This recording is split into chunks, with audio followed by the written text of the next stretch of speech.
Саламатсызбы? Кош келдиңиз. Биринчи модуль бизде башталууда. Кыскача искусственный интеллект жөнүндө айтып берейин. Вообще бул эмне түшүнбөгөндөр үчүн. Специалист по искусственному интеллекту бул профессия новой эры, да? То есть азыркы келаткан жаңы тренд. Келечекте жазалма интеллект полностью интернетти базат, возможно, интернетти даже вытеснять этип салат, да? И бүт баардык биздин жашообуз, биздин жумушубуз, үйдөгү тиричилик бүт баары жазалма интеллектке уже байланат. Кантип байланат? Мисалы, сотовый телефон пайда болду. Биз сотовый телефонго байландык. Башында SMS жөнөтчүбүз, жөн эле чалышчубуз. Андан кийин интернет пайда болду. Интернет биздин телефонго байланды. Бүттү, биздин жашообуз уже интернет болуп калды. Азыр мисалы интернетсиз биз өзүбүздүн жашообузду мындай представлять эте албайбыз. Ошондой эле искусственный интеллект бара-бара как интернет сыяктуу эле полностью биздин жашообузга кирет и интернетти вытеснять этип чыгат деп мен эсептейм. Жазалма интеллект деген эмне? Бул адам эмес. Бул мындай адам, анан өзүнүн чувствосу бар деген бул жөн гана миф. Бул адам эмес. Бунун эч кандай чувствосу жок. Бул адам сыяктуу жүрбөйт жана сезбейт. Бул жөн гана алгоритм. Бул алгоритм эмнеден түзүлгөн? Бул алгоритм полный интернетте алынган базадан түзүлгөн. Жазалма интеллект интернеттин баарын сканирует этип, өзүнө бүт маалыматты топтоп алган да. Ошол маалыматты топтойт дагы вычисление аркылуу бизге жооп берет. Вычисление аркылуу биз менен сүйлөшөт.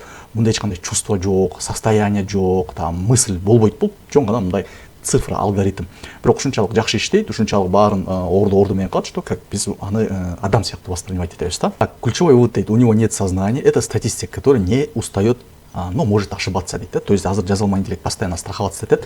Возможно, мен ошибка кылышым мүмкүнмүн деп байкасаңар, мисалы чат менен колдонгондо, Gemini менен колдонгондо астына кичинекей эме жазып коет. Gemini ошибаться этиши мүмкүн. ChatGPT ошибаться этиши мүмкүн депчи, потому что бул случайно мындай математический вычислениялар менен бизге ответ берип атпайбы, тияктан бияктан салыштырып анан более подходящий ответин берет да. Ошондуктан булар өздөрүн страховать этип коет да. Жазалма интеллект эмнени билет? Суперсилабы же жөн гана слепая зонабы да. То есть жазалма интеллект бизде текст жазганды билет, идеяларды генерировать эткенди билет, анализ кылгандарды билет, база данныктын баарын анализдерин кылганды билет, видео, фото генерация кылганды билет. Эмнени билбейт? Көрө албайт. Пока не может видеть реальный мир, да? Опирается только на интернет дейт. Гарантировать 100% правду возможно галлюцинация дейт. То есть 100% правда кылып бере албайт. Кээде мындай сбойлер болуп турат дейт да. Жазалма интеллектти биз кайсы тараптарга колдонсок болот? Муну айтып кеткем, пробный сабакта дагы айтып кетейин. Бардык тараптарда. Негизи эле бардык тарапта колдонсок болот. Медицина, IT-программирование, производство кино, рекламных роликов, контент, социальная сеть, образование, да, то есть мугалимдер, учителдер, булардын баары колдонсо болот. Ошондой эле строительдер, да, то есть кайсы областта иштесеңер, ошол областка силер жазалма интеллектти колдонсоңор болот. Көп суроолор болот, жазалма интеллект адамды заменять эте алабы деп. Жок, заменять этпейт. Себеби андай пока даражага жете элек жазалма интеллект прям заменять этип коюшчу. Жазалма интеллект в любом случае оператор керек, то есть управляющий керек. Ал биз адам как управляющий катары чыгат да. Мисалы калькулятор ойлоп тапканда бул математика профессиясын жок кылып салган жок. То есть математика деп жок кылып салган жок. Математика профессиясы дагы эле окуп атышат, үйрөнүп атышат. Калькулятор бизге как просто инструмент катары колдонуп атабыз и жөнөкөй адам деле математический вычисление кыла алат да. То есть аны ошо планшетке, компьютерге коюп коюшту, бүттү. Адамдар аны өзүнүн кызыкчылыгын колдонот дагы тез вычисление кылат. Ошондуктан жазалма интеллектке в любом случае оператор керек, и оператор дайыма башында болот. Оператор деген биз адамбыз. Возможно, дагы 10 жылдан кийин, 15 жылдан кийин квантовый компьютер ойлоп таап, жазалма интеллект полностью адам сыяктуу ойлоп, адам сыяктуу мындай чувство болуп калышы мүмкүн. Эч ким аны гарантировать эте албайт. Квантовый компьютер боюнча мен Instagram пост чыгарып кетем. Вообще эмне да? Квантовый компьютер деген ошондо көрүп койсоңор болот. Баары ойлошот. Вот еще, кстати, мындай да слух болуп атат да. Жазалма интеллект эч кимге кереги жок болуп калат, кызыксыз болуп калат. Именно баягы нейросеттер менен жазылган видеолор, контенттер вообще элдер употреблять этпей калат, элдер уже дальше көрбөй калат, ал эч кимге кереги жок болуп калат дейт да. Бул чоң жаңылыштык. Мен силерге азыр жакшы мисал келтирип берем. Мисалы, мурун эме бар болчу бизде. Негизи 2007-8 жылдары мен кино тартып жүрчүмүн. Ошондо эле кыска метраждуу кино тартып жүргөндө бизде камера жок болчу да. Аябай кыйын болчу камераны табыш, абдан кыйын болчу. Камераны алыш үчүн Кыргыз фильмге барып, очередке туруп, бир ай очередке туруп, андай бир камера алчубуз. Ал кассетный болчу да, кассетага тартчу да. Ошол камераны көтөрүп алып кино тартчубуз да. Андан кийин эмелер пайда болуп баштады. Фотокамералар пайда болуп баштады да. Фотоаппаратка тартат да. Пленкага эмес, флеш дискага и фотоаппараттар пайда болуп баштады. Анан баары тең кыйкыра баштады да. Ой, фотоаппараттар пайда болду. Кинону жөн эле фотоаппаратка тартып койсо болуп турбайбы? ой анда кинонун баркы кетет, эч ким кино тартпай калат, кино элдер көрбөй калат деп айтышкан. Бирок фотоаппарат пайда болду, эч ким баары режиссер болуп кеткен жок, баары укмуш кино тартып кеткен жок да. Арасынан ооба чыкты режиссерлор, баягы ошо кызыккандар болуп кетишти, фотоаппарат менен тартып сонун контенттерди жасапчы. Бирок массава баары тартып кетип, баары режиссер болуп анан баары эле кино тартып жатып калган жок да. Ошо арасынан жакшылары тартып кетти, болуп кетти.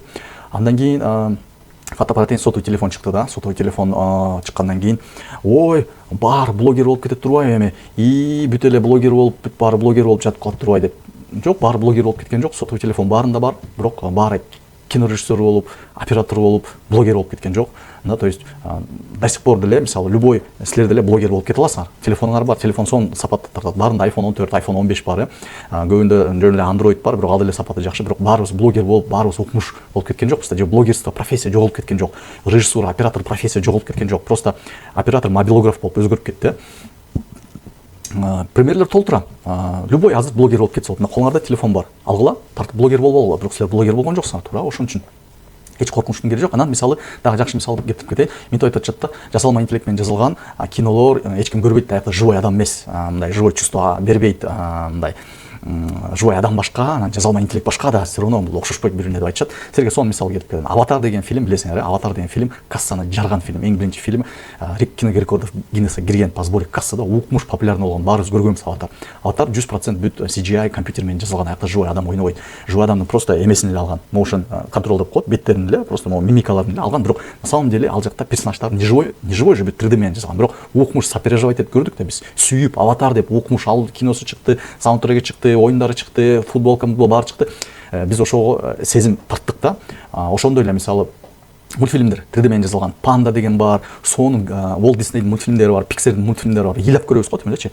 То есть булар пайда болуп, булар деле сезим жаратты да бизге, не живой болгондуктан, туурабы? Сезим жаратты. Ошондуктан бул контент ал эмеден зависит этпейт, сен билгениңден зависит этпейт, а сен идеяңан зависит этет. Ошол контент менен сонун бир нерсе жасайсыңбы, ошол адамдын сезим жаратабы, ошол контентти көрүп адам аябай күлөт, эмоция жарайт, же болбосо ыйлагысы келет, же болбосо кайгырат.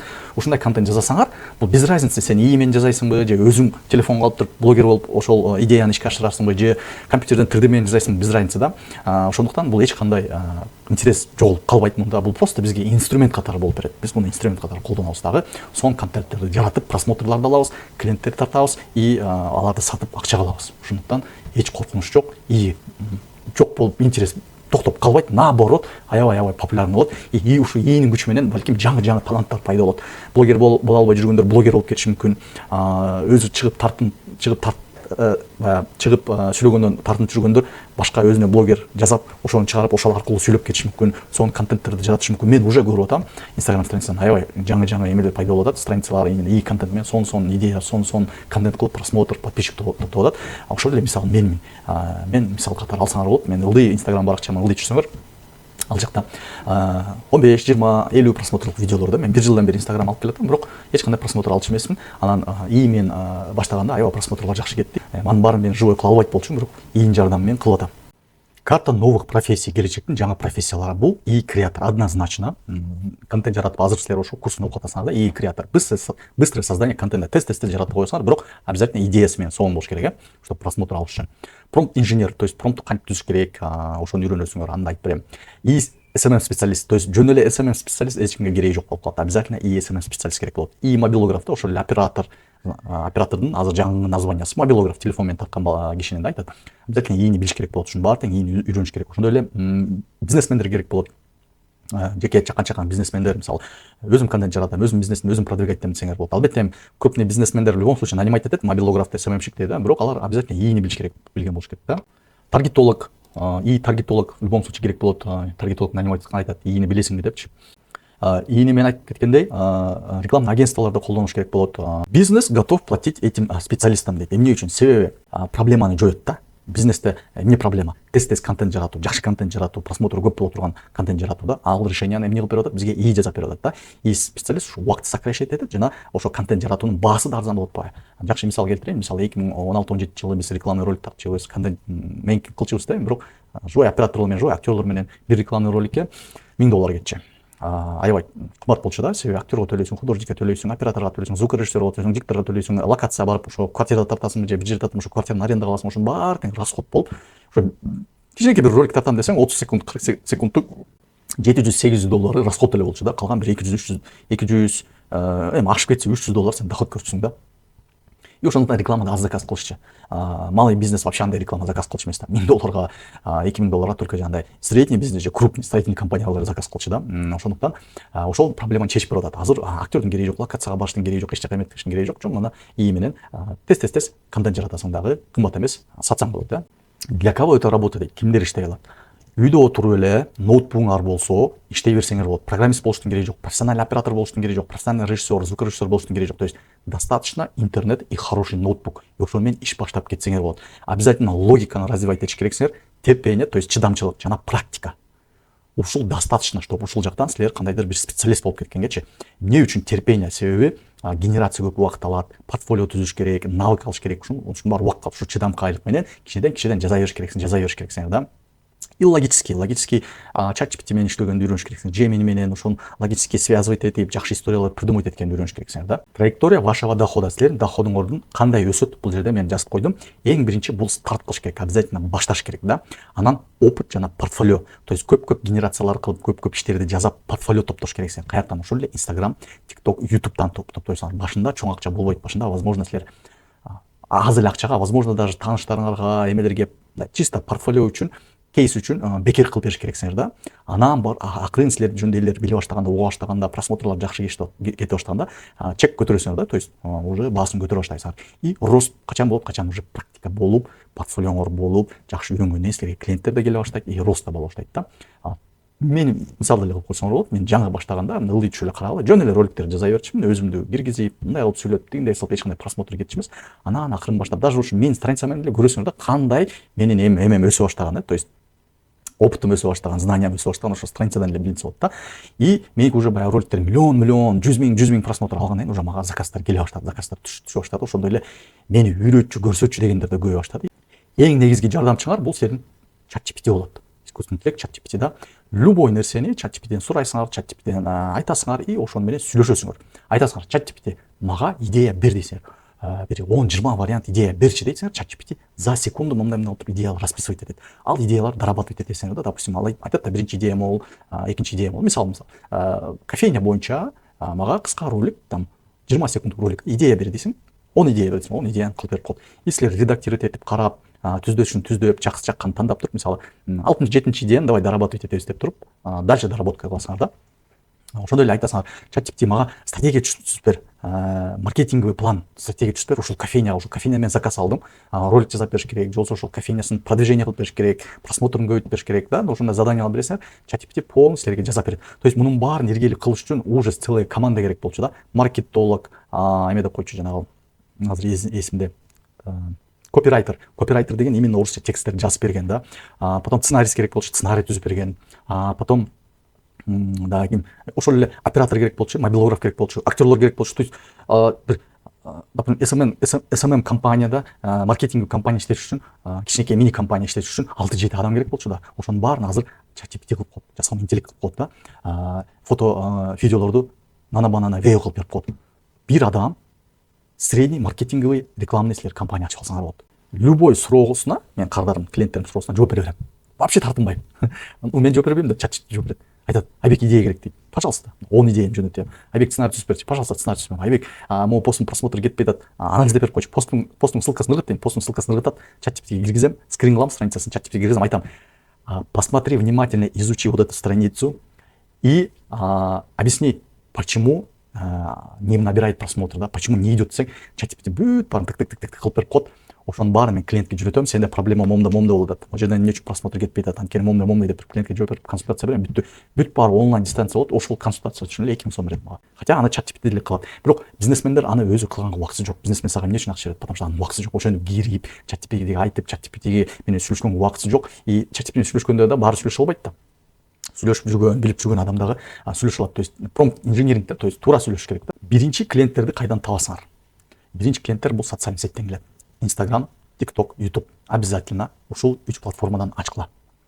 Андан кийин фриланс платформа деп коет. Бул баягы Fiverr, Upwork, фриланс, кандай бар эле, LinkedIn деген сайттар бар. Ошол жерге көп заказдар размещается да. ошол жерден издеп тапсаңар болот. Аябай көп заказ. Мисалы ошол эле Upwork менен Freelance.ru регистрация кылгыла. Upwork международный, Freelance.ru российский, да. Ошол Freelance.ru, Upwork'то кантип регистрация кылыш керек, кантип ал жактан портфолио ачыш керек, аны сегизинчи модульда айтып берем, акча табуу модулунда. Бир направление менен кетиш керек. И таргетологсуңбу, таргетолог менен кет. И мобилографсыңбы, мисалы сен азыр эмени үйрөнөсүң да, ини үйрөнөсүң, и мобилографка байласаң болот, мобилограф менен кет. И креаторсыңбы, жандай роликтерди, просмотр алган роликтерди жазып туруп окушун менен кет. Саундтрек жазайсыңбы, только саундтректер жаза, музыкалар жаза, клип жазайсың, только клип жаза, да. Ушундай бир конкретный бир направление алып алсаңар, силерге жеңил болот да. И ал жакта акча да бар, клиент да болот. Чачырай берсеңер, аябай кыйналып кетесиңер. Мына бу жерде айтат, специально для всех, не интересно никому деп атат, да. Ошондой эле демпинг. Бааны аябай түшүрүп салышат, аябай низкий кылып салышат, и слишком низкая цена убивает доверие дейт. То есть өтө арзан болсо дагы адам ишенбейт. Чоң компаниялардан заказ келип баштады, потому что алар ишенет, бул кымбат кылат, демек сапаттуу болот депчи. И плюс, конечно, портфолио бар, обязательно портфолио болуш керек. Бир пост кыласыңар с помощью ИИ. Азыр прям, да. ИИден идея сурайсыңар. То есть ChatGPTден идея бер, мен постума депчи. Идея сурап атканда ChatGPTден обязательно айтып койсоңор болот.